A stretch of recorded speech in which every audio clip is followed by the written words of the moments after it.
Olá pessoal, eu espero que todos vocês estejam bem e no vídeo de hoje nós vamos falar um pouquinho em como nós, pais e professores, podemos ajudar os nossos estudantes com dificuldades na leitura e na escrita.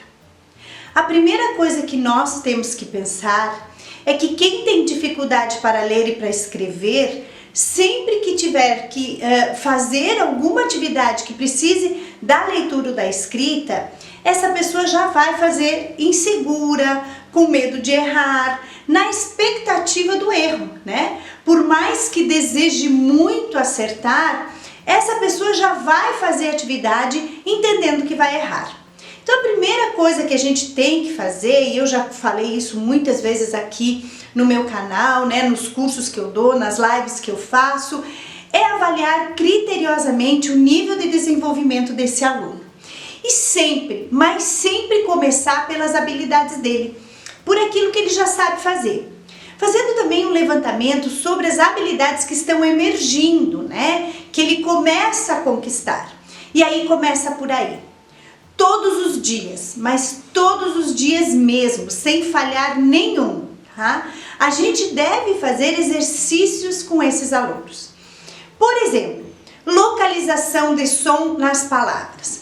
Você trabalhar com esse aluno, pega aí 5, 10 palavras, né? E começa a trabalhar com eles essa localização de som. Então começa localizando o som de vogais.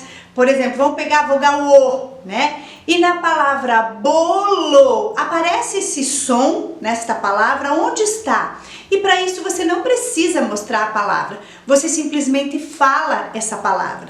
Faz uma lista de palavras que tem a vogal O. E pergunta para esse aluno quantos pedaços tem essa palavra, em qual desses pedaços está localizada essa vogal. Então esse é um treino que tem que ser diário, para que o seu aluno comece a perceber que as palavras, elas são formadas por letras, por sílabas, e que as sílabas formam as palavras. Então isso é muito importante que você trabalhe com o seu aluno. Você deve fazer esse exercício todos os dias, né? Começando com palavras mais simples, com sílabas simples e aumentando gradativamente para as sílabas complexas e para os dígrafos, tá? Então, localização de som você pode fazer com figuras, você pode fazer com embalagens, você pode simplesmente usar desenhos, né? Partes do corpo, objetos de uso pessoal e trabalha bastante com isso. E depois, quando você sabe o nível de desenvolvimento da aprendizagem, de leitura e de escrita do seu aluno, você começa por aí. Eu tenho sempre, né, profissionalmente eu faço isso, eu trabalho muito, além da localização do som, do número de sílabas nas palavras, eu trabalho também depois, quando meu aluno já sabe bem isso, ele já consegue dominar isso, eu trabalho com o som das letras, né? Ou seja, eu pego esses sons e represento eles graficamente. E aí depois disso a gente trabalha com as sílabas, né? Então eu faço ditado de sílabas, depois eu faço ditado de palavras, a gente trabalha muito com as palavras com o mesmo padrão, então eu vou trabalhar lá com mala, rala, bala, fala, né? Onde o aluno percebe que a primeira letra, o primeiro fonema é que troca e depois sucessivamente. E o que é importante? Por que é importante diariamente que você faça isso? Porque quando o seu aluno tem uma dificuldade de leitura e de escrita, esse caminho no cérebro dele, quer que seja por uma dislexia, ou por uma deficiência intelectual, ou por uma simples dificuldade de leitura e de escrita que a pandemia causou aí, mas esse caminho que foi aberto no cérebro dele é um caminho tortuoso, é um caminho inadequado. Então nós temos que adequar isso no cérebro dele. Porém, esse caminho já está aberto.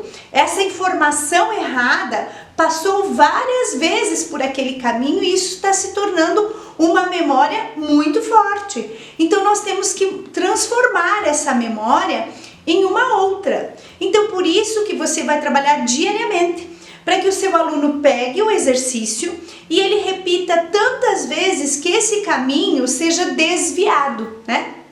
Então veja, o seu aluno já tem dificuldade, é possível e é bem possível que ele não goste de fazer exercícios de leitura e de escrita, ele não gosta disso.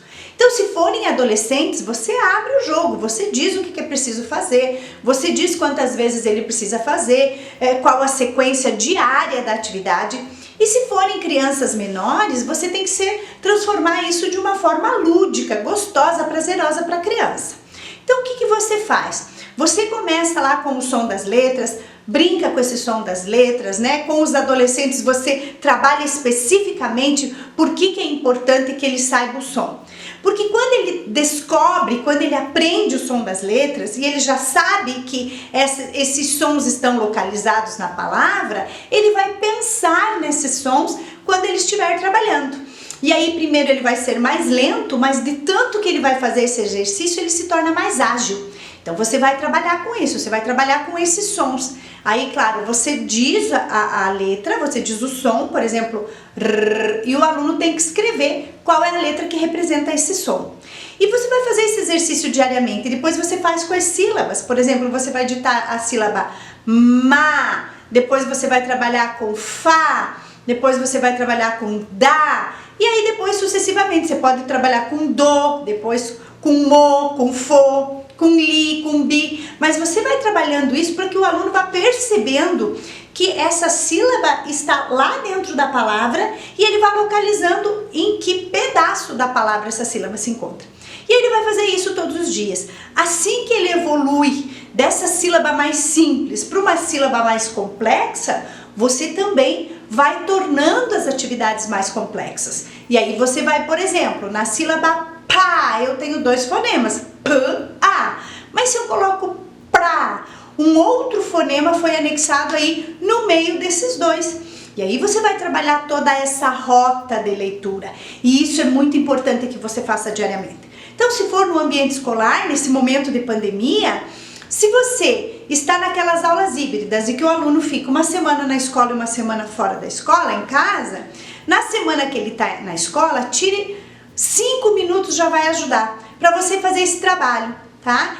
E aí quando ele vai para casa, se possível, grave o vídeo, chame o pai e a mãe, oriente e diga como é que ele tem que fazer em casa, porque é importante que ele faça diariamente. E aí o que você vai fazer? Você vai fazer esse treino que eu falei para vocês, que é o aluno trabalhar com essa lógica de que os sons estão representados dentro das palavras e que esses sons também são representados graficamente, né? E aí depois você vai trabalhar com o ditado, porque é muito importante, porque você vai entrar no cérebro pelo canal auditivo e isso vai fixar lá no cérebro do seu aluno, então isso é bastante importante. Aí você vai fazer esse ditado. Então você vai ditar. Se o seu aluno sabe sílabas simples, você vai ditar sílabas simples. Se o seu aluno sabe sílabas complexas, você vai ditar sílabas complexas. Se ele sabe palavras, trabalhe isso com as palavras, tá? Então você vai trabalhar isso. E depois você vai mandar ele copiar, né? Porque o copiar, você vai entrar por um outro canal. Lembre-se sempre de explicar ao seu aluno o quanto que isso é importante, tá? E também reserve um horário para a leitura que não seja essa leitura de estudo, em que talvez você leia para ele histórias, poemas, receitas, que dê uma função para essa leitura e que o seu aluno, o seu filho, o seu estudante, ele tenha desejo de ler, ele tenha desejo de descobrir aquilo que os textos trazem, ele tenha essa curiosidade que pode ter sido perdida por conta dessa dificuldade. Então você vai trabalhar a leitura, você trabalha a escrita quando o seu aluno copia e quando você dita, e assim que o seu aluno estiver seguro, que ele saiba o que ele está escrevendo, ele pode escrever espontaneamente. Primeiro palavras, depois frases. Nós vamos fazer um vídeo somente falando sobre frases, em que o seu aluno daí escreva essas palavras. Você pode usar figuras e você somente mostra a figura e o seu aluno tem que escrever. Porque isso vai dando ao seu aluno a segurança do sucesso. Não esqueça, sempre que você terminar a cópia, o ditado, é bom que você releia com seu aluno, corrija os erros, mostre para ele aonde ele errou e como que ele deve fazer para acertar. Isso vai dando segurança e vai fazendo com que o seu aluno arrisque-se e tenha o desejo de fazer. E não esqueça, essas estratégias servem para crianças, para adolescentes e também para os adultos. Eu espero que vocês tenham gostado da dica. Se gostaram, compartilhem com seus amigos, deixem aqui para mim o seu comentário, o seu like. E não esqueçam de inscrever-se no canal e ativar o sininho para receber as notificações. Um grande abraço e até o próximo vídeo.